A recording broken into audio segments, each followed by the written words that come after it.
Bonjour à tous et bienvenue dans cette nouvelle vidéo. Alors aujourd'hui j'avais envie de revenir un petit peu sur mon parcours flamme jumelle que je vous ai partagé depuis déjà quelques mois.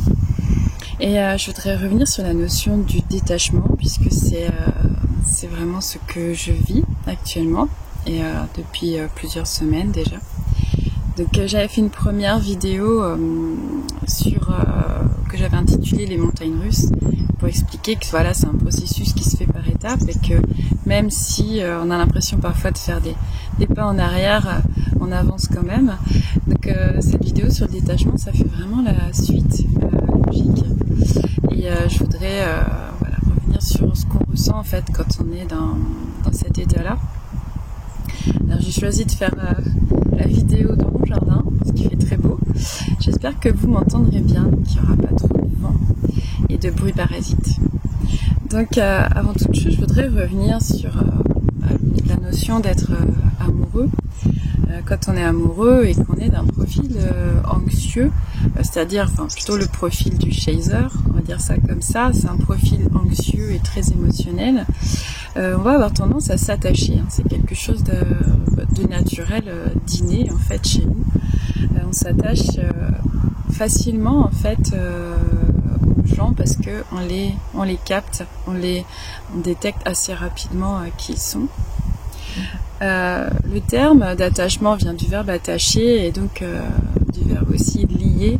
Et il y a un peu cette image du lien, d'une corde, d'avoir les mains liées comme ça par une corde. Et on peut imaginer que pour un masculin, notamment donc un profil type runner, fuyant, évitant, c'est vrai que cette corde, ça peut être une corde au cou et donc lui provoquer vraiment une sensation d'étouffement. Alors retour sur l'histoire des flammes jumelles. Au début de la relation, en général, tout se passe bien, c'est un vrai coup de foudre, mais c'est aussi la nouveauté, c'est la conquête, la passion et l'espoir aussi que chacun a d'être tombé sur la bonne personne. L'autre a vraiment cet espoir qu'on soit la bonne personne pour lui, celle qui le comprendra et l'acceptera tel qu'il est. Et puis quand il sent qu'il y a trop d'attachement justement, il va étouffer et il va avoir tendance à fuir, hein, c'est une réaction logique. Et puis il y a aussi une deuxième notion, c'est que quand il va sentir on est trop attaché, il va nous sentir trop acquise et du coup on sera plus du tout un défi ou un challenge, donc il y a un petit peu je dirais pas cet ennui mais ce détachement qui se fait. Ça j'en parlerai un petit peu plus dans une autre vidéo parce que j'ai beaucoup travaillé sur la psychologie masculine justement et les différents profils anxieux évitants et je vous partagerai tout ça mais dans une autre vidéo. Donc, quand on est trop attaché et que notre autre a ce sentiment d'étouffement, la seule chose à faire, c'est se détacher. Il faut réussir à faire ce détachement pour le laisser respirer. Lui, il va prendre de la distance, hein, automatiquement. Il prend de la distance sur la distance physique, mentale, mais aussi émotionnelle. Il va se mettre en silence radio, il s'enferme un peu dans sa grotte parce qu'il en a besoin, tout simplement. Et la pire chose à faire, je crois, c'est vraiment de lui courir après et de l'assommer de messages et d'attention. Parce que ça va ne faire que renforcer son sentiment d'étouffement. Mais pour nous, la pire des choses à faire dans cette situation-là, c'est vraiment de se détacher. Parce que nous, on l'aime, on a très vite compris qu'il y avait un lien spécial. Et pour nous, il n'est pas question en fait de se détacher parce qu'on a cette peur de le perdre. Donc perdre, c'est vraiment une fausse idée en fait. Parce que premièrement, on ne possède jamais personne. L'autre n'est pas une possession, donc on ne peut pas le perdre. Au sens propre du terme. La deuxième chose, c'est que quand un lien a été très fort, on peut être sûr qu'après un certain temps, qu'après une certaine distance, l'autre va revenir vers nous. Un lien fort ne va pas disparaître comme ça en un instant. Troisièmement, c'est ce fameux détachement qui va faire revenir l'autre. D'ailleurs, d'autant plus vite que le détachement aura été efficace. Quatrièmement, quand on est attaché à quelqu'un, finalement, on ne l'aime pas comme on devrait. Parce qu'on ne respecte pas vraiment sa personne, on ne respecte pas son besoin de liberté et d'indépendance. Et enfin, se détacher, ce n'est pas du tout couper l'amour qu'il peut y avoir entre deux personnes, c'est juste couper ce lien de dépendance et d'appartenance quelque part qui est très malsain. Quand on est attaché à quelqu'un, en réalité, on est attaché à l'euphorie du début, au personnage passionné et amoureux du début, mais aussi on est attaché au cœur de l'autre, à ce qu'on aura pu sentir dans son cœur, ses qualités, sa sensibilité, des choses que parfois même lui-même ignore. Quand on est très sensible et émotionnel, c'est souvent ce qui se passe, hein, on s'attache à l'intérieur de la personne, à ce qu'il est à l'intérieur. Et donc on a un petit peu une vision de conte de fées à la façon Walt Disney ou à la façon des films à l'eau de rose. Là c'est Love Story parfaite dont on nous abreuve sans arrêt. Et on reste un petit peu donc figé là-dessus. Il ne faut pas oublier non plus que l'autre, pour nous conquérir au tout début de la relation, il aura fait beaucoup d'efforts, il aura mis le paquet en fait. Et donc on a cette image en fait de l'autre comme le prince charmant parfait. On reste un petit peu figé sur cette image de lui comme une image de fin de film ou de conte de fées où c'est marqué The End à la fin. Comme si tout s'arrêtait là. Mais en réalité, la vie, elle continue. Et la vie, elle n'est pas synonyme de constance ni de perfection. À quoi ça sert en fait un conte de fées ou une histoire feel good? C'est justement de rêver, donc de se détacher de la réalité, de s'en extraire pour se sentir mieux. Et il est là le problème, parce que nous vivons dans un monde réel, nous ne sommes pas dans un monde virtuel. Donc la réalité, il faut la voir en face, il faut l'affronter, il faut apprendre à vivre avec, je dirais même malgré elle. Alors, se détacher, c'est quoi? Donc c'est un processus c'est quelque chose qui vient à terme d'un processus de travail sur soi. Ça vient pas tout de suite au début de la relation, il faut du temps. Et se détacher, c'est quoi? Eh bien, c'est focaliser son regard non pas sur le rêve du départ, mais sur la réalité justement. C'est voir en face l'autre, qui il est, avec ses qualités mais aussi ses défauts. C'est voir aussi en face excusez-moi le petit terme, mais toutes les merdes un peu qu'il a pu faire. De voir toutes ces incapacités qu'il a eues dans la relation. Il ne s'agit pas d'idéaliser la relation, mais de voir vraiment les choses en face. Voir l'autre en face, c'est pas du tout pour le descendre, c'est pas pour le critiquer, hein, c'est juste être réaliste sur qui il est, qui il a pu être dans la relation et ce qu'il a pu faire. Et c'est voir aussi les erreurs que nous, on a pu faire. Donc ça, c'est important aussi d'apprendre à identifier et comprendre donc les erreurs qu'on a pu faire. Et ça, c'est grâce au travail qu'on fait sur soi. Donc c'est se pardonner aussi ses erreurs. Et puis c'est focaliser son regard sur soi-même. C'est voir qui on est vraiment. Tout le chemin qu'on a parcouru, la force qu'on a développée, à force de supporter des choses difficiles, ce qu'on est capable de faire et de donner aux autres en fait, c'est de voir qui on est, voir toutes nos qualités, nos savoir-faire, notre beauté. Il y a un moment en fait, tout simplement, il y a un déclic. Il y a un déclic et on se dit mais je mérite quoi ? En réalité, est-ce que je mérite pas ce qu'il y a de mieux en cette vie? Et bien sûr que si, on le mérite tous. Mais voilà, il faut en avoir conscience, il faut se le dire. Je mérite une vie de joie, une vie de paix, une vie d'amour, sous toutes les formes possibles, une vie de réussite, d'abondance, de réalisation de mes envies, de mes désirs. Et je décide en fait de me l'offrir sans attendre de personne. Juste parce que je le mérite. C'est ma récompense pour ce travail acharné. C'est une décision en fait que l'on prend pour soi. On dit stop finalement aux agissements de l'autre et on arrête de poursuivre un fantôme. On se focalise sur soi. Et je peux vous dire que ça donne vraiment un sentiment d'euphorie au début, quand on se rend compte que finalement on n'a pas de limite, on peut tout faire. Les seules limites, elles étaient dans notre esprit. Quand on se disait qu'on n'était pas capable d'eux, qu'on avait forcément besoin de l'autre pour, qu'on pouvait pas vivre sans lui, etc.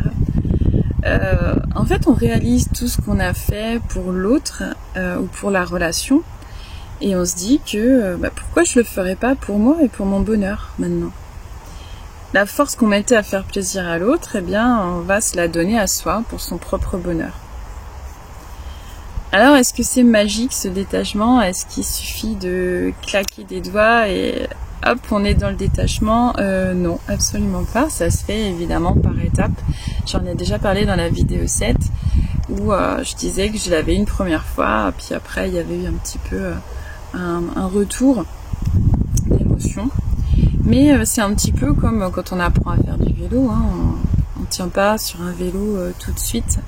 On chute, on remonte, on rechute, et puis on remonte, et puis à la fin, eh bien, on arrive à tenir dessus, à pédaler et à avancer. Donc, l'euphorie du début, parfois, elle laisse place donc à des peurs, à des émotions qui remontent.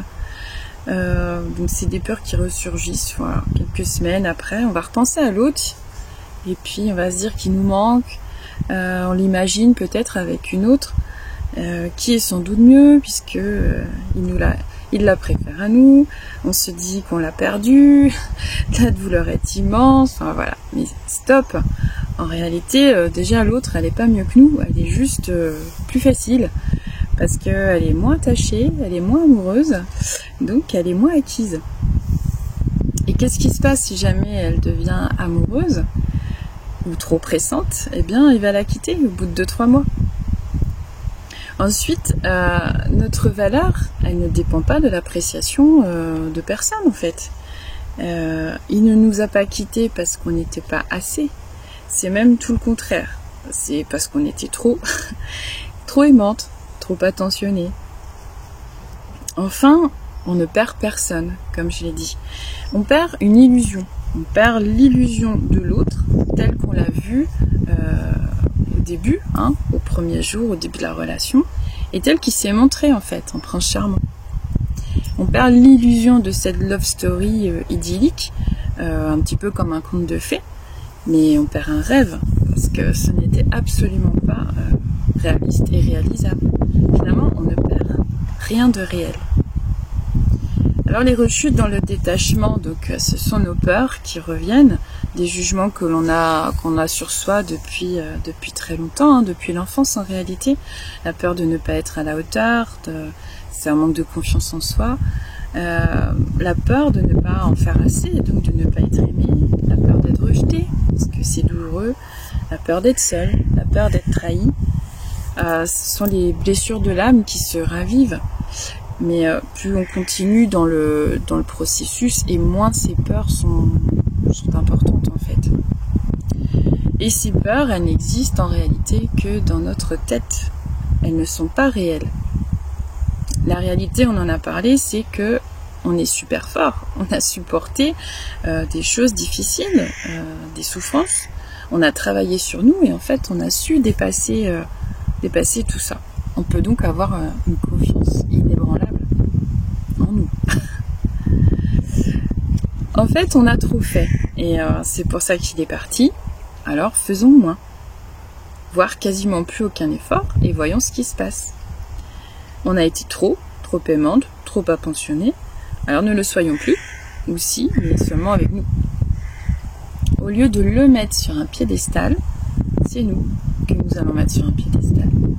Au lieu de lui donner toute notre énergie, c'est à soi qu'on va se la donner. Au lieu de lui faire plaisir, eh bien on va se faire plaisir à soi. C'est ça le détachement. Alors une petite anecdote que je vous partage pour renforcer justement cette sensation de détachement. J'ai fait la technique du bonhomme allumette. Vous en avez peut-être déjà entendu parler, sinon vous trouverez facilement des tutos sur YouTube. Donc je l'ai fait plusieurs fois même, sur plusieurs jours, pour vraiment créer ce détachement énergétique. Donc c'est une technique qui permet de rompre comme ça des liens énergétiques. Alors j'avais bien conscience que le lien que j'avais avec mon autre était indestructible, mais c'était un petit peu...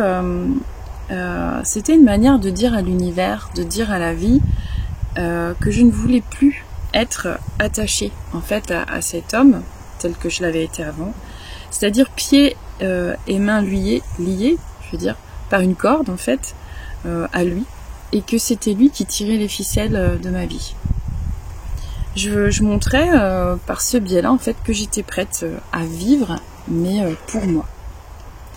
Alors je peux pas dire si ça a réellement marché, parce que voilà, ça a été dans un ensemble de changements que j'ai mis en place, mais psychologiquement ça m'a vraiment, ça m'a soulagée. Ça a quelque chose de symbolique et je vous le conseille. Et surtout en fait, j'ai remis entre les mains de l'univers l'avenir de notre relation. Le détachement, c'est ça aussi.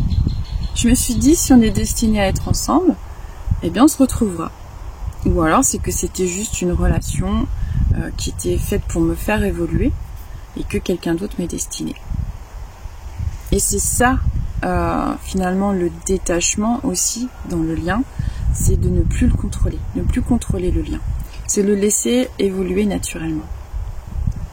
Et avoir la foi que tout ira pour le mieux. J'en suis intimement convaincue, vraiment, de tout ce que j'ai pu lire et de tout ce que j'ai pu voir. C'est que plus on travaille sur soi et plus on travaille sur soi pour élever sa conscience et devenir une meilleure version de soi-même, plus on est récompensé. C'est une vérité. Ce qui est le plus difficile là-dedans, c'est la notion de temps, parce qu'on ne sait jamais quand est-ce que les récompenses vont arriver. Et c'est vrai que c'est assez difficile dans le processus, parce qu'on voudrait que ça arrive vite, on est un peu fatigué d'attendre. Mais justement, en fait, il ne faut pas être dans l'attente. Il faut juste vivre pour soi, chaque jour, comme un nouveau commencement, comme une renaissance. Il faut ressentir le plaisir de vivre. Suivre le courant et apprécier chaque instant. Pour résumer, donc le détachement, c'est reprendre confiance en soi, s'aimer et kiffer sa vie. Et avoir confiance en l'univers, qui sait exactement ce dont on a besoin et en fait qui nous récompensera au moment opportun. Alors, est-ce que le détachement fonctionne vraiment ? Je peux vous dire que oui, au fur et à mesure, malgré les rechutes qu'il peut y avoir de temps en temps, on arrive à y rester, réellement. Et ça donne vraiment... c'est vraiment un réel soulagement, en fait, de le vivre, de ne plus être attaché à rien, à aucune attente et à personne. C'est un sentiment auparavant inconnu, celui de vivre pour soi, en fait. Mais je peux vous dire que c'est vraiment clairement kiffant, clairement épanouissant. On ressent la liberté et l'indépendance, le champ des possibles et des expérimentations. On ne dépend de personne en fait. Et le comble du comble, c'est qu'on en arrive à comprendre l'autre en fait, et pourquoi c'était si important pour lui de garder sa liberté et son indépendance. Il déteint un petit peu sur nous en fait. On n'en perd pas pour autant notre sensibilité, notre empathie, notre douceur. C'est juste qu'elles sont mieux dirigées. Maintenant, est-ce que ça marche sur le lien ? Parce que c'est un petit peu tout ce qui est véhiculé dans les vidéos Flammes Jumelles, que le détachement du chaser induit un déclic chez le runner. Alors, dans un premier temps, je dirais que oui, ça fonctionne parce que nous avons repris communication. Nous avons pu avoir des explications dans le calme. Et finalement, ça a remis voilà, de la sérénité sur le lien. Le lien s'est apaisé en fait. Et mais bon, c'est pas juste le détachement, hein, je pense, qui a fait ça. Il y a eu d'autres choses. Il y a eu tout ce que le travail que j'ai fait sur moi, tout ce que j'ai mis en place dans ma vie. Et ça, j'en parlerai dans une autre vidéo. Donc c'est un ensemble de choses qui font que voilà, il y a eu un retour de communication, des explications dans la sérénité. Le lien s'est apaisé aussi parce que du coup, il n'y a plus d'attente et ça doit se ressentir. Enfin, de son côté, il doit le ressentir. Il n'y a plus d'attente, il n'y a plus de pression, il y a juste de l'échange et de la complicité en fait qui est revenue. Maintenant, est-ce que mon runner a eu un déclic? Non, pas pour le moment. Et je pense que ça peut lui prendre des semaines, ça peut lui prendre des mois, ça peut lui prendre des années parce que c'est son processus. Peut-être même qu'il l'aura jamais. Je crois qu'il n'y a pas de certitude là-dessus parce qu'il n'y a pas un parcours flamme jumelle. Le parcours flamme jumelle, c'est un chemin initiatique, mais il est différent pour chacun. Et l'issue est forcément différente aussi. Rien ne dit que dans cette vie, on pourra se retrouver et se réunir. Il n'y a absolument rien qui peut le dire. Mais en fait, ça n'a plus autant d'importance parce qu'on est dans ce détachement. Et on se dit, bah, finalement, c'est pas grave si on ne se réunit pas. On est en bon terme et c'est le principal. Alors l'évolution, voilà, elle se fera comme elle doit se faire. Hein, c'est selon